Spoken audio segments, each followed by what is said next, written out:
Let's start. अपने को पढ़ना है मैक्रो इकोनॉमिक्स के अंदर बैंकिंग, है ना। मनी अपन ने खत्म कर लिया था, आज अपने को पढ़ना है बैंकिंग। बैंकिंग क्या है? Commercial banks and the central bank. कभी तुमको प्रोजेक्ट बनाने के लिए बोला जाए इकोनॉमिक्स में, तो मनी एंड बैंकिंग में प्रोजेक्ट बना सकते हो, ठीक है। चलो देखो, इस चैप्टर में हमारा लर्निंग ऑब्जेक्टिव क्या है, हम ये सीखेंगे कि कॉमर्शियल बैंक क्या है, कॉमर्शियल बैंक का फंक्शन क्या है, मनी क्रिएशन और क्रेडिट क्रिएशन कैसे होता है, ठीक है। मतलब इसका क्या है ये हम आगे समझेंगे। फिर सेंट्रल बैंक क्या है, फंक्शन क्या है सेंट्रल बैंक के, central bank versus commercial bank, ये चीज हमको इसमें पढ़ना है, ठीक है। चलो शुरू करते हैं। कॉमर्शियल बैंक, तो कॉमर्शियल बैंक एक प्राइमरी यूनिट होती है इंडियन बैंकिंग सिस्टम की। प्राइमरी यानी पहली बार, फर्स्ट जो इंस्टेंस होता है वो प्राइमरी है। Like other business, commercial banks also aim to earn a profit, and for this they offer a variety of services to their customer. Commercial bank क्या है? इंडियन बैंकिंग सिस्टम का primary unit है, जो क्या करती है, अपने कस्टमर्स को बहुत सारी सेवाएं देती है, सर्विसेज देती है। और जैसे हर बिजनेस का ऑब्जेक्टिव होता है, क्या ऑब्जेक्टिव होता है? सर्वाइवल, ग्रोथ और अर्निंग, है ना। ऐसे ही कॉमर्शियल बैंक का भी ऑब्जेक्टिव क्या है कि हमको अर्निंग करना है, प्रॉफिट अर्न करना है, ठीक। तो कॉमर्शियल बैंक भी वैरायटी ऑफ सर्विसेज कस्टमर को इसीलिए देते हैं ताकि वो क्या कर सके, अर्निंग कर सके। Commercial bank is an institution which performs the function of accepting deposits, granting loans and making investments. ये ध्यान रखना, जैसे मनी की जब तुमने डेफिनेशन पढ़ी तो वहां पर 4 चीजें थी, स्टोर वैल्यू, मेजर, डिले पे डिफर्ड पेमेंट, है ना, बराबर है। ऐसे 3-4 मीडियम ऑफ एक्सचेंज, 4 जो उसकी डेफिनेशन थी वही उसका फंक्शन था। सेम बैंक के साथ होगा, जो इसका फंक्शन है वही इसका डेफिनेशन है, बस उसको हमको अरेंज करके सिस्टमेटिकली लिखना है बस, ठीक। तो commercial bank is an institution which performs the function of accepting deposits, granting loans and making investment with the aim of earning profits. Commercial bank का क्या है? वो डिपॉजिट आपसे एक्सेप्ट करता है, आपको लोन भी देता है, आपके बिहाफ पर इन्वेस्टमेंट करता है। आपके बिहाफ पे इन्वेस्टमेंट कैसे करता है? आप वहां पर एफडी कर दो, बैंक के थ्रू आप फॉरेन करेंसी खरीद बेच सकते हो, बैंक के थ्रू आप गोल्ड खरीद बेच सकते हो, बैंक के थ्रू आप शेयर्स की ट्रेडिंग कर सकते हो। डीमैट अकाउंट खोलना है तो बैंकों के थ्रू आप खोल सकते हो, ठीक। इस तरीके से वो आपको सर्विसेज देके क्या करते हैं, प्रॉफिट अर्न करते हैं। State Bank of India, SBI, Punjab National Bank, Allahabad bank, Canara bank are some examples of commercial bank in India. Commercial bank का मतलब है कि जो होली कंप्लीटली किसके लिए है, पब्लिक को सर्विसेज प्रोवाइड करने के लिए हैं, और उनका मेन ऑब्जेक्टिव है प्रॉफिट अर्न करना। Commercial bank backbone of an economy. देखो कॉमर्शियल बैंक क्या है, बैकबोन। बैकबोन मतलब रीढ़ की हड्डी है जिससे अर्थव्यवस्था चल रही है। It can be very well assumed that the household sector saves a part of its income which is made available to the productive sector for further investment. क्या कहना है इनका, कि ये माना जाता है कि जो हाउस होल्ड की सेविंग है, जैसे तुमने सर्कुलर फ्लो पढ़ा के, सर्कुलर फ्लो ऑफ इनकम पढ़ा है नहीं, बहुत अच्छी बात है। 11 पार्ट का लेक्चर है मैक्रो इकोनॉमिक्स का, बेसिक इंट्रोडक्शन का, वो ऐप में अपलोडेड है, यदि देखा है तो बहुत अच्छी बात है, नहीं है तो मैं उसके लिंक शेयर कर दूंगा, देख लेना उसको, है ना, बैठ के। There will be no class on Sunday, है ना, तालियां बजाइए। देखो तो सर्कुलर फ्लो ऑफ इनकम का मतलब है कैश का कैश में कन्वर्जन, कैश को कैश में कन्वर्ट कर दो। अच्छा सर अभी भी समझ में नहीं आया, तो इसका मतलब ये है कि 2 चीजें हैं, एक है फर्म और दूसरा है हाउस होल्ड। तो हाउस होल्ड को सर्विसेज कौन देता है, फर्म को सर्विसेज कौन देता है, हाउस होल्ड। क्योंकि कोई भी फर्म का मतलब है एक फैक्टर चाहिए, फैक्टर मतलब फैक्टर ऑफ प्रोडक्शन चाहिए। फैक्टर ऑफ प्रोडक्शन मतलब लैंड, लेबर, कैपिटल, एंटरप्रेन्योरशिप। तो लैंड और लेबर और कैपिटल पूंजी कौन लगाएगा, एंटरप्रेन्योर। एंटरप्रेन्योर मतलब हाउस होल्ड। एक बंदा जो ये सारी चीजें अवेलेबल कराता है बिजनेस को, ठीक है। अब ये चीजें सर्विस, हाउस होल्ड सर्विस देता है फर्म को, फर्म उसके बदले सर्विस पेमेंट करती है। फिर जब हाउस होल्ड के पास पैसा आता है तो फिर वो मॉल जाता है, वहां से चीजें खरीद के लाता है, मतलब वो पैसा फिर से वो फर्म को दे देता है और फर्म उसके बदले में क्या दे देती है, गुड्स एंड सर्विसेज, ये सर्कुलर फ्लो, ठीक है। तो इनका क्या कहना है कि जो हाउस होल्ड सेक्टर है वो क्या करता है, अपनी सेविंग को बैंक में डिपॉजिट करता है और बैंक क्या करता है, वही पैसा उठा करके इन्वेस्ट कर देता है, कहां पे, लोग फर्म को लोन देके, है ना। Commercial bank act as financial intermediaries, intermediaries यानी हाउस होल्ड और फर्म के बीच में, पढ़ा था अपन ने, सर्कुलर फ्लो में एक ब्रिज बनता है जिसमें फाइनेंशियल सेक्टर आता है, और फाइनेंस सेक्टर क्या करता है, हाउस होल्ड, कैसे ऐसे ऐसा, मतलब भावुक नहीं होना बच्चा, देखो समझो,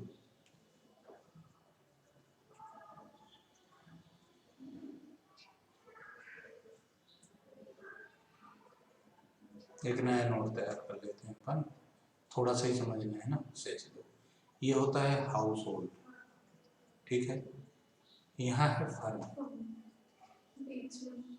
बीच में आता है फाइनेंशियल सेक्टर, ठीक है। हाउस होल्ड की जो सेविंग है वो बैंक में जमा होती है, बैंक उसको क्या करता है, लोन के रूप में दे देता है फर्म को, फर्म इनका रीपेमेंट देती है और हाउस होल्ड को जब भी पैसे की जरूरत होती है तो फाइनेंशियल सेक्टर इनको रिटर्न कर देता है विथ इंटरेस्ट, सेविंग, लोन और रीपे और ये विड्रॉ, ठीक है। तो देखो हाउस होल्ड ने जब फाइनेंशियल सेक्टर को क्या दिया, बैंकों को क्या दिया, पैसा दिया सेविंग का, अपने मान लो 1000 रुपए दे दिए और क्या बोला कि हम आपको 4% का ब्याज देंगे, लेकिन यही फाइनेंशियल सेक्टर जब फर्म को लोन देता है तो 10%, 12%, 20%, 25% पर देता है, उसमें से 4% हाउस होल्ड को दे देता है, बाकी जो बचा हुआ होता है वो फाइनेंस सेक्टर का क्या हो जाता है, मार्जिन हो जाता है, अर्निंग हो जाती है, ठीक है।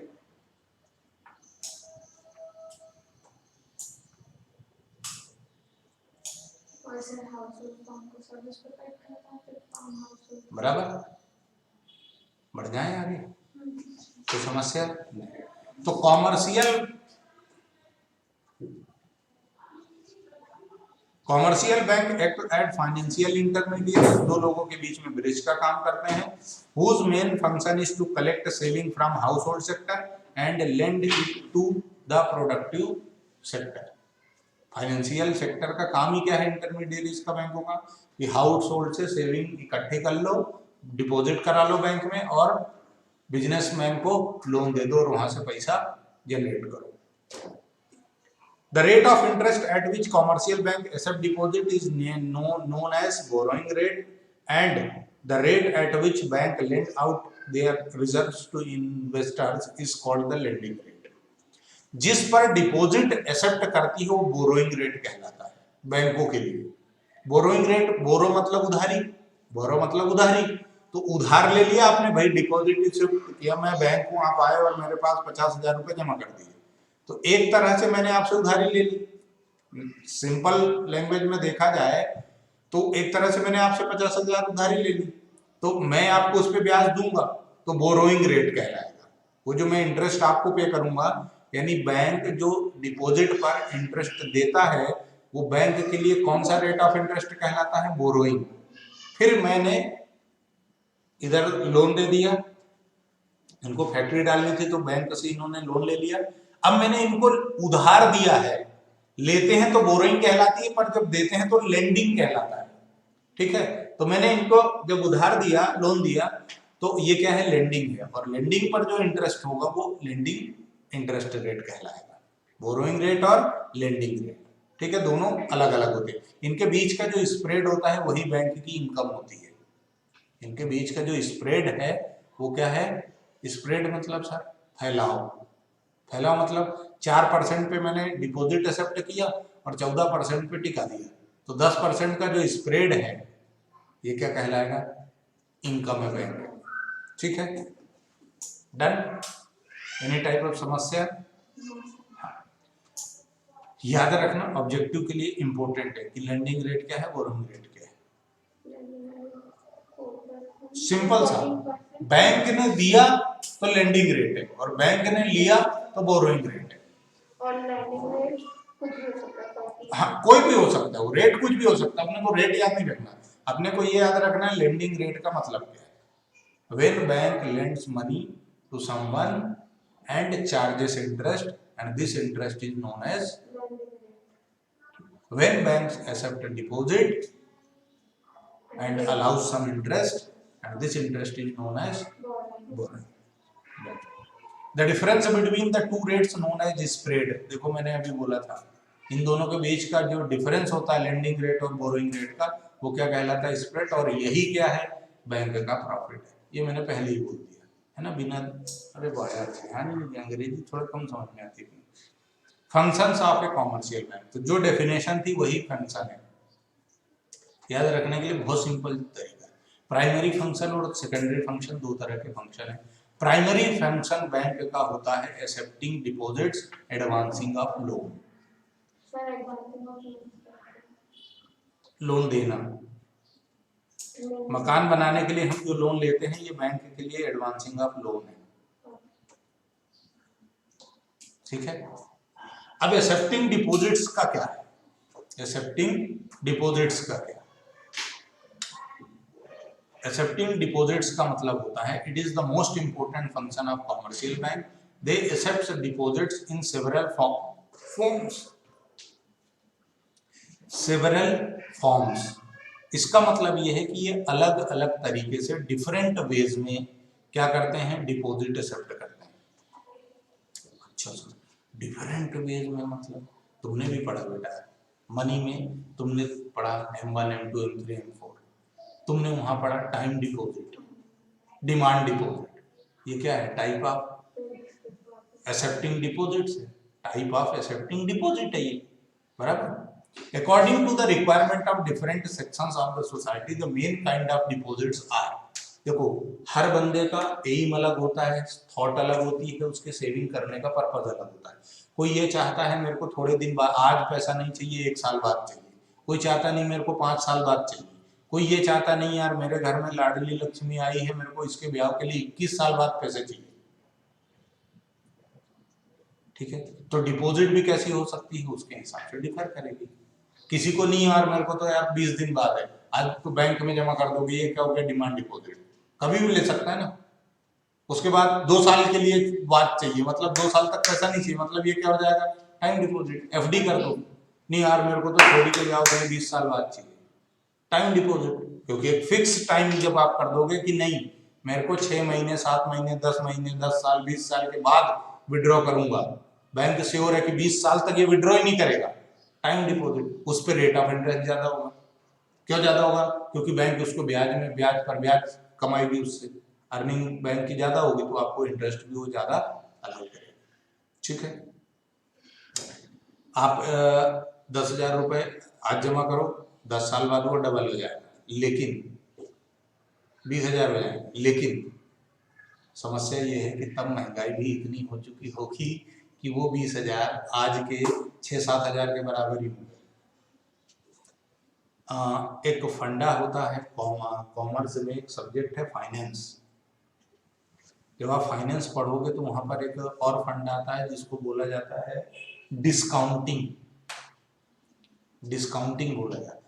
जब आप जो भी MBA BBA करता है या जो भी BCom करोगे तो फाइनल ईयर में आएगा, BBA MBA करोगे तो जल्दी आ जाता है फाइनेंस, और उसको पढ़ो तो बहुत मजा आता है फाइनेंस।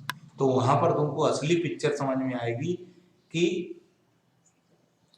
किसी ने ये बोला कि यार तुम मेरे को आज 1 लाख रुपए दे दो, मैं तुमको 5 साल 10 साल बाद 2 लाख रुपए दूंगा, पैसा तुम्हारा डबल हो जाएगा। तो समझ जाना ये टोपी पिना रिया है। आज जो 1 लाख है वो 10 साल के बाद भी 1 लाख से कम ही हो जाएंगे। क्यों? क्योंकि तब तक महंगाई बढ़ जाएगी। तुमने बचपन में यदि एक्सपीरियंस किया है तो जो चीज़ तुमको 1 रुपए में पहले मिल जाती थी वो आज 10 से 20 रुपए मिलती है ना। है? मैगी 5 रुपए की मिलती है बाहर से। मैगी 5 रुपए की मिलती थी, हमारे टाइम पे तो 2-3 रुपए की मिल जाती थी, पर वो 2-3 रुपए भी महंगी मिलती है। मतलब 1 रुपए में वो जो चॉकलेट आती है संतरे वाली गोली 1 रुपए में मेरे जमाने में 24 मिलती थी, 24। एक भी नहीं मिलती। अब तो 5 या 2 या 3 रुपए की एक मिलती है संतरे 2 वाली। रुपए की। तो अब आप ये समझ सकते हो कि यही है इन्फ्लेशन। जब चीजें महंगी हो जाती हैं तो वो इन्फ्लेशन कहलाता है, और चीजें जब सस्ती हो जाती हैं तो डिफ्लेशन कहलाता है।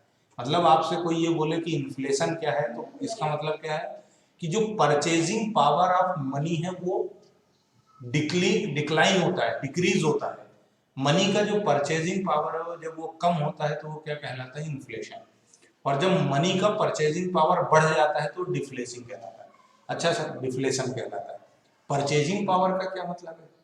सर ये चूहा खरीदने गया मैं और चूहा मिला 600 रुपए का, ठीक है। इस चूहे की आज कीमत है 600 रुपए। लॉकडाउन लगा, 1 महीने बाद गया तो बोले 700 रुपए, 100 रुपए बढ़ गए। यानी जो 600 आज हैं वो कल के 700 के बराबर है। परचेजिंग पावर कम हो गई है मनी की। जिस चीज के लिए आज आप 600 दे रहे हो कल आपको 700 देने हैं, 100 रुपए ज्यादा देने हैं। इसका मतलब है कि महंगाई बढ़ गई है, परचेजिंग पावर जो है मनी की वो कम हो गई है। जो ताकत 600 की थी वो 600 की है क्या आज? नहीं, अब वो ताकत 700 में है। जो 600 का पावर था वो 700 के लिए हो गया वही पावर। इसका मतलब है कि इन्फ्लेशन है, परचेजिंग पावर मनी का कम हो गया। हाँ, कभी ऐसा हो आज 600 का मिल रहा है कल 500 का मिलेगा, तो ये डिफ्लेशन है, परचेजिंग पावर मनी का बढ़ गया। बहुत इंपॉर्टेंट है, बहुत अच्छे से याद रखना, ठीक है। आगे काम आएगा, अभी थोड़ी देर बाद ही काम आएगा। आगे बढ़े तो डिपॉजिट्स की हम बात कर रहे थे। तो current account deposits are demand deposit. Current account deposit मतलब बंदा कभी भी पैसे निकाल सकता है, अंधी चुंगी में। बिजनेसमैन है, कभी भी किसी को भी पेमेंट दे रखेगा, कोई रिस्ट्रिक्शन नहीं है। कभी भी आप पैसा डिपॉजिट करो, कभी भी विड्रॉ करो। विड्रॉ में तो कोई लिमिट नहीं है, डिपॉजिट में लिमिट हो भी सकती है, ठीक है। फिक्स्ड डिपॉजिट और टाइम डिपॉजिट विड्रॉ नहीं कर सकते, जितना वादा किया है उसके बाद ही विड्रॉ होगा। अब समझो डिमांड डिपॉजिट और फिक्स्ड डिपॉजिट में डिफरेंस क्या है। Cheque facility, demand deposit, they are checkable deposits. जो डिमांड डिपॉजिट होता है उसमें चेक आप इशू कर सकते हो, लेकिन फिक्स्ड डिपॉजिट में ऐसा नहीं होता। फिक्स्ड डिपॉजिट में आपने बोला 10 दिन मतलब 10 दिन। डिमांड डिपॉजिट मतलब आधी रात को भी आंख मिचते मिचते चले गए और साइन की जगह आपने थम्स अप कर दिया, चेक पास, कभी भी विड्रॉ कर सकते हो। वो डिमांड डिपॉजिट है ना, जिसकी कोई लिमिट नहीं है, कोई टाइम ड्यूरेशन फिक्स नहीं है। उसके बाद इंटरेस्ट पेमेंट। डिमांड डिपॉजिट में रेट ऑफ इंटरेस्ट ना के बराबर होता है या फिर नहीं होता। करेंट अकाउंट में बिजनेसमैन को कभी भी इंटरेस्ट नहीं मिलता, सेविंग अकाउंट में मिलता है ना, लेकिन एफडी में इंटरेस्ट होता है। Number of transaction, demand deposit में कोई लिमिट नहीं है, लेकिन फिक्स्ड डिपॉजिट में लिमिट होती है, ठीक है। Saving deposits, saving deposits, these deposits combine features of both current account deposit and fixed deposit. इनमें दोनों का मिला के मिश्रण होता है। जैसे हमने अपने अकाउंट में दो चीजें पढ़ी, करंट अकाउंट और फिक्स्ड कैपिटल और फ्लक्चुएटिंग कैपिटल, है ना। फिक्स्ड में हम दो अकाउंट बनाते हैं, करंट अकाउंट सारे एडजस्टमेंट वहां से होते हैं, और फ्लक्चुएटिंग दोनों का मिक्सचर होता है। ऐसे ही सेविंग डिपॉजिट में आपके लिए कुछ टाइम बाउंडेशंस भी होंगी और टाइम बाउंडेशंस नहीं भी होंगी, है ना। The deposits are given check facility to withdraw money from their account, but some restrictions are imposed on number of amount of withdrawals in order to discourage frequent usage of saving deposits. क्या कहना है? Saving deposit है मतलब बचत खाता। बचत खाता मतलब आपने सेविंग के लिए बनाया, तो उसमें बार बार विड्रॉ मत करो, बार बार जमा करो और बार बार विड्रॉ मत करो। करंट अकाउंट बिजनेस के लिए है, ऑल टाइम पेमेंट कभी भी देना है, इसलिए उसमें विड्रॉल की कोई लिमिट नहीं होती। आगे बढ़े। They carry a rate of interest which is less than interest on fixed deposit. Fixed deposit का रेट ऑफ इंटरेस्ट करीब एट प्रेजेंट 5-5.5% है। सेविंग अकाउंट पर डिपॉजिट का जो रेट ऑफ इंटरेस्ट है वो 2.75 है, 2.75 है। थोड़े दिनों पहले 4-4.5% था, एफडी का रेट तब 7% था, 7-7.5%। ठीक है, चलें आगे। It must be noted that current account deposits and saving deposits are checkable deposits whereas fixed deposit is non checkable. Checkable का मतलब है चेक से अमाउंट विड्रॉ करना या पेमेंट करना की फैसिलिटी करंट अकाउंट और सेविंग डिपॉजिट दोनों में होती है, लेकिन टाइम डिपॉजिट में ऐसा कोई फैसिलिटी नहीं होता। बहुत अच्छे से याद रखना because of MCQ. Advancing of loan दूसरा फंक्शन, प्राइमरी फंक्शन में दो थे, एक डिपॉजिट एक्सेप्ट करना और दूसरा लोन लेना। एडवांसिंग ऑफ लोन मतलब the deposits received by banks are not allowed to remain ideal. Idle मतलब IDLE, आइडल मतलब वेस्ट, खराब। ठीक है, आइडियल उसका स्पेलिंग अलग होता है, DEAL होता है ना। तो आइडल का मतलब ये है कि वेस्ट है। तो इनका क्या कहना है कि बैंक ने जो डिपॉजिट एक्सेप्ट कर ली वो रिमेन आइडल, मतलब फोकट तुमको रख घर में रख के थोड़ी रखना उसको, है ना। So after keeping certain cash reserve, कुछ कैश रिजर्व बैंकों को मेंटेन करना होता है। वो रिजर्व मेंटेन करने के बाद जो पैसा बचता है वो बैंकों को क्या चाहिए, इन्वेस्ट कर दो, लोन दे दो। ठीक सर, बैंक कितना अमाउंट का लोन दे दे, यही पढ़ेंगे हम जब एक टॉपिक आएगा क्रेडिट क्रिएशन। जब क्रेडिट क्रिएशन टॉपिक आएगा तो वहां पर हम ये पढ़ेंगे कि बैंक किस तरीके से और कितना अमाउंट लोन देने के लिए एलिजिबल होती है। ठीक है, तो देखो कैश क्रेडिट। अब बैंक लोन देने के अलग अलग तरीके होते हैं, उनमें से एक तरीका क्या है, cash deposit, cash credit. Cash credit refers to a loan given to the borrower against his current assets like shares, stock, bonds, etc. मतलब आपकी एक दुकान है, आपका मान लो कि गाड़ियों की एजेंसी है आपके पास, ठीक है। अब जितना आपके पास स्टॉक होगा 4 व्हीलर का, 2 व्हीलर का, उतनी वैल्यू का बैंक आपको क्रेडिट फैसिलिटी देगा। क्रेडिट फैसिलिटी का मतलब ये है कि बैंक आपको अलाउ कर देगा, जैसे आपने जब परचेस किया तो आपको पेमेंट देना है, आपके जेब में पैसे नहीं है, आपके अकाउंट में बैलेंस नहीं है, फिर भी बैंक आपको ये फैसिलिटी दे देगा कि हाँ आपका चेक पास हो जाएगा। मतलब कहने का ये है कि जैसे मैं बैंक हूँ, आपने मेरे यहाँ अकाउंट खुलवाया और आपके पास 5 लाख रुपए का स्टॉक पड़ा हुआ है, तो इसके अगेंस्ट मैं आपको एक लिमिट दे दूंगा कि हाँ आपके अकाउंट में 5 लाख रुपए नहीं भी होंगे तो भी हम आपको 5 लाख रुपए तक का पेमेंट दे देंगे, आप बाद में जमा कर देना। आप अकाउंट में पैसे बाद में जमा कर देना, आज आपके खाते में नहीं है फिर भी हम आपको ये लिमिट देते हैं कि आप इसका पेमेंट हम कर देंगे। आपको इस बात के लिए बाद में दे देने का मतलब ये नहीं है कि 3-4 साल बाद दे देना, भंडारा थोड़ी चल रहा है। 20 दिन 25 दिन जो भी आपका क्रेडिट वर्दिनेस होगा, जो भी आपकी हैसियत होगी, बैलेंस शीट आपकी देखी जाएगी, उसके हिसाब से जो भी कैलकुलेशन होके निकलेगा कि नहीं यार इनको अपन इतनी उधारी दे सकते हैं, उतना बैंक आपका अलाउ कर देगा, लेकिन अगेंस्ट किसके, करंट एसेट्स। करंट एसेट मतलब स्टॉक है ना, इन्वेंटरी जिसको बोलते हैं, बराबर है। आगे बढ़ जाए, डेटर्स ये भी करंट एसेट में है, ठीक है। लेकिन यदि उस टाइम तक आप पेमेंट नहीं करोगे, उसके बाद पेमेंट करोगे तो बैंक फिर आपसे ब्याज चार्ज करेगा, इंटरेस्ट लेगा, ठीक है।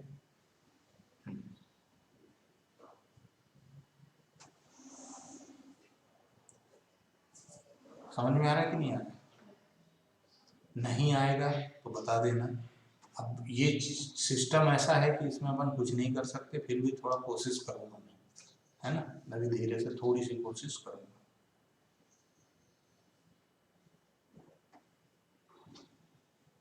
चलो देखो, एक तो क्या है कैश क्रेडिट लाइन, दूसरा है demand loans. Demand loans refers to those loans which can be recalled on demand by the bank at any time. The entire sum of demand loan is credited to the account and interest is payable on the entire sum. ये क्या system होता है अभी समझाता हूँ. एक अगला भी है, ये भी देख लो. Short term loans they are given as personal loans against some collateral security. The money is credited to the account of borrower and the borrower can withdraw money from his account and interest is payable on the entire sum of loan granted. अब एक बार demand loan से शुरुआत करते हैं. क्या होता है demand loan का मतलब है कि बैंक को जब पैसे की जरूरत होगी वो आपसे वापस ले लेगा. आज तो उसने आपको लोन दे दिया, लेकिन यदि उसको पैसे की जरूरत होगी तो वो आपसे क्या करेगा, लोन ले लेगा. जितना अमाउंट आपको लोन के रूप में बैंक ने दिया है उस पर आपसे वो क्या चार्ज करेगा, इंटरेस्ट चार्ज करेगा. ठीक है. शॉर्ट टर्म लोन्स का मतलब है पर्सनल लोन वगैरह दे दिया बैंक ने आपको, उस पर भी क्या करेगा बैंक, इंटरेस्ट चार्ज करेगा. ऐसा समझो. अब थोड़ा सा समझ लेते हैं. ऐसे समझेंगे तो मजा नहीं आता है ना. अब देखो क्या होता है डिमांड लोन में. जिसे कई बार क्या होता है कि मान लीजिए सौम्या जी ने 5 लाख रुपए बैंक में जमा कर दिए, 1 करोड़ रुपए बैंक में जमा कर दिए. ठीक है. बैंक ने वो तो लोन में बांट दिया.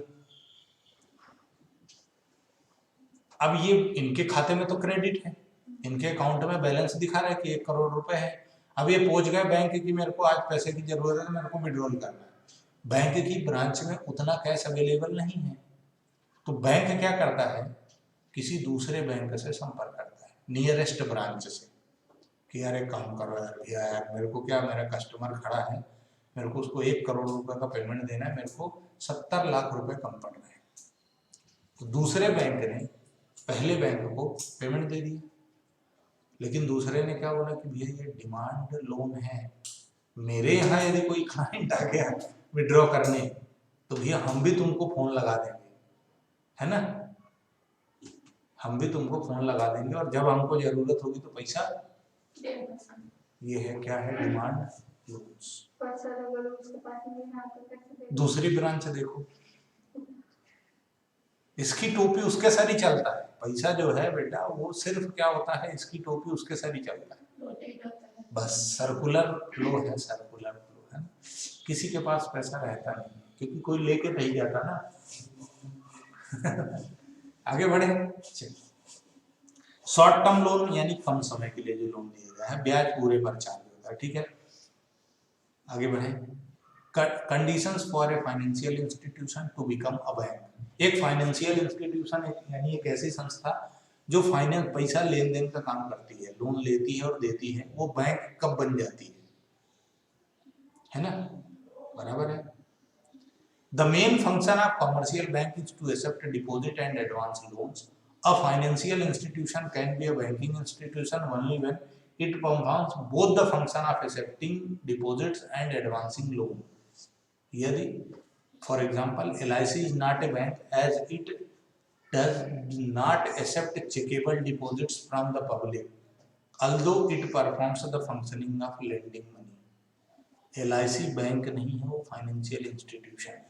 बैंक क्यों नहीं है, क्योंकि वो पब्लिक से डिपॉजिट एक्सेप्ट नहीं करता, लेकिन हाँ लोन देता है. LIC हाउसिंग फाइनेंस, मकान बनाने के लिए लोन देता है, पर्सनल लोन देता है, लेकिन वो क्या नहीं करता, डिपॉजिट एक्सेप्ट नहीं करता.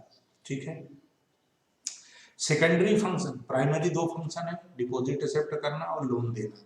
सेकेंडरी फंक्शन में बहुत सारी फैसिलिटीज हैं. बैंक की जितनी भी फैसिलिटीज आपको मालूम है वो सब अब कहे में आ जाएंगी, सेकेंडरी फंक्शन में. In addition to primary functions, commercial bank also perform the following secondary functions. Overdraft facility.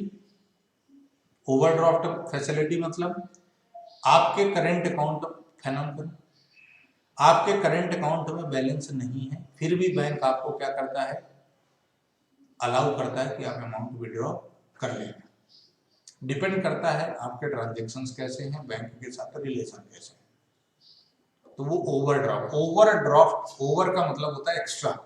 आपके अकाउंट में 5 लाख रुपए पड़े हैं, आपने चेक 5.5 लाख का इशू कर दिया, बैंक 50,000 रुपए अपनी जेब से आपके बिहाफ पर दे देगा. लेकिन आपसे 50,000 पर बैंक क्या करेगा, चार्ज लेगा। जैसे क्रेडिट कार्ड समझते हो, है ना, पहले इस्तेमाल करो फिर पेमेंट करो। तो ऐसी फैसिलिटी कहाँ मिल जाती है, ओवरड्राफ्ट फैसिलिटी।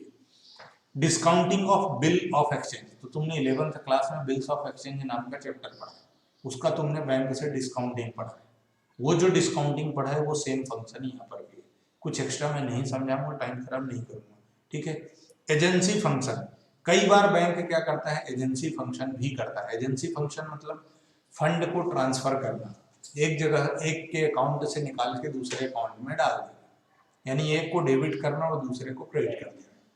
आपको भाई, आप इंदौर में हो, दिल्ली पैसे भेजना है, तो बैंक क्या करेगा, डायरेक्ट यहाँ से पैसे आपके यहाँ पर वो सेंड कर देगा। Collection and payment of various items, आपके भरोसे पर जैसे ऑटो पेमेंट सिस्टम होता है ना, ईसीएस जिसको बोलते हैं, ईसीएस सुना है, अपने आप पेमेंट हो जाता है, ऑटो पेमेंट हो जाता है, उस डेट को जो डेट फिक्स कर दोगे, है ना, तो वो जो फैसिलिटी है वो भी बैंक करता है। Purchase of sale of foreign exchange, आपको फॉरेन करेंसी चाहिए, आपको अमेरिका जाना है, आपको डॉलर चाहिए, तो डॉलर कहाँ मिलेगा, बैंक से ही खरीद पाओगे, सारी बैंकों में नहीं मिलेगा, है ना, जो अथोराइज्ड होंगे उन्हें ही मिलेगा। Purchase and sale of security, आपको शेयर वगैरह खरीदना बेचना है, ट्रेडिंग करनी है, शेयर ट्रेडिंग, तो भी आप बैंक के थ्रू डीमैट अकाउंट खुलवा के कर सकते हैं। टैक्सेस का पेमेंट भी बैंक करता है।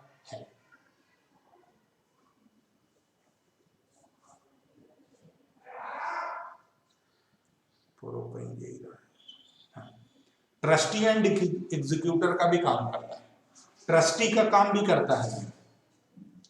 अरे ऑक्शंस वगैरह होती है ना, उसका भी काम बैंक करता है। उसके बाद लेटर्स ऑफ रेफरेंस देता है। तुमने याद करो 11th class business studies chapter number 10 international business, international transaction या फॉरेन ट्रेड, वहां पर तुमने दो चीजें पढ़ी, इंपोर्ट और एक्सपोर्ट।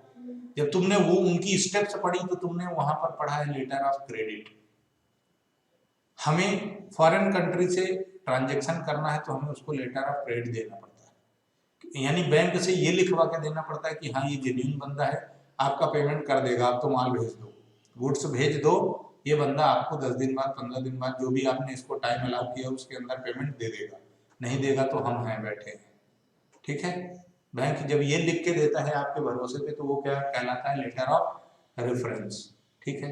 कोरिलेट कर पा रहे हो, ये समझ में आ रहा है नहीं सर 11th की पढ़ाई काम की थी, 12th में काम आ रही है, नहीं ये समझ में आ रहा है तो मैं ऐसी फीलिंग देता रहूंगा। आगे बढ़ूं, चलिए। जनरल यूटिलिटीज भी करता है, जिसे लॉकर फैसिलिटी, आपके पास घर में पड़ा है सोना, फिर काहे का रोना, ले जाकर सोना रख दो, नहीं तो फिर रोना पड़ेगा, क्यों, चोर चोरी कर ले जाएगा तो क्या करोगे, है ना। बैंक से चोरी हो जाती है तो बैंक की गारंटी रहती है, उसमें उसको रिटर्न देना पड़ता है, आपको सिक्योर्ड होता है ना। उसके बाद ट्रेवलर्स चेक, ट्रेवलर्स चेक यानी आप जब एक जगह से दूसरी जगह चेक करते हो तो कैश का बड़ा अमाउंट लेके नहीं जा सकते, तो आप बैंक में वो पैसा डिपॉजिट कर दो, बैंक आपको कार्ड दे देगा, आप उसको स्वैप करते रहो जहाँ मन है यूज करते रहो ट्रेवलिंग के दौरान। फिर लेटर ऑफ क्रेडिट ऑलरेडी हो गया। अंडर राइटिंग सिक्योरिटीज क्या है ये समझाता हूँ, कलेक्शन ऑफ स्टेटिस्टिक्स ये समझाता हूँ। अंडर राइटिंग सिक्योरिटीज क्या होता है ये समझो। देखो बेटा, ब्रोकर है, दलाल, ये तुमको मालूम है। ब्रोकर आपको सिर्फ ये करता है कि जैसे सबसे पहले हम प्रॉपर्टी ब्रोकर की बात करते हैं, जो आप लोग बहुत अच्छे से समझते हो। आपको मकान किराए पे लेना है, मकान खरीदना है, बेचना है, किराए पे देना है, तो जो बंदे को आप बोल देते हो कि अरे यार मेरा मकान वो करा दो, और वो आपका मकान या तो लेट आउट करा देता है, किराए पे चढ़ा देता है या बिकवा देता है, वो क्या है, ब्रोकर है। लेकिन कंपनियां जब पहली पहली बार बलिए दिल गया हार बलिए, ऐसा गाना गाती हैं, मतलब जब कंपनियों को पैसे की जरूरत होती है तो वो क्या करती हैं, शेयर इशू करती हैं मार्केट में जनरल पब्लिक को। शेयर कैसे इशू होता है इसकी प्रोसेस मैंने अच्छे से एक्सप्लेन की थी शुरुआती तौर पे, शायद वो रिकॉर्डिंग में नहीं है ना, रिकॉर्डेड नहीं है, बट थोड़ा बहुत याद है। चलो, तो बैंक क्या करती है, जैसे आजकल आज की प्रेजेंट सिनेरियो में भी तुमने देखा होगा, जून में जोमेटो का आईपीओ आया, सुना हो ये तो। क्लीन तत्व का, क्लीन साइंस का आया, डोडला डेयरी का आया, उन्होंने शेयर इशू किए हैं, है ना, क्लीन साइंस का आया, GR इंफ्रा का आया। तो ये कंपनियां क्या करती हैं, जनरल पब्लिक में अपने शेयर्स बेचती हैं और उनसे पैसा लेती हैं। पर नई कंपनी जब पहली बार स्टेब्लिश होती है तो उस पर आप भरोसा कैसे करोगे? जैसे आपको मकान किराए पर देना है, कोई भी अनजान व्यक्ति आके आपको किराए की बात करेगा, आप उस पर भरोसा नहीं करते हो। ऐसे ही लोग, चूंकि लोगों को पैसा देना है तो भरोसा नहीं करते।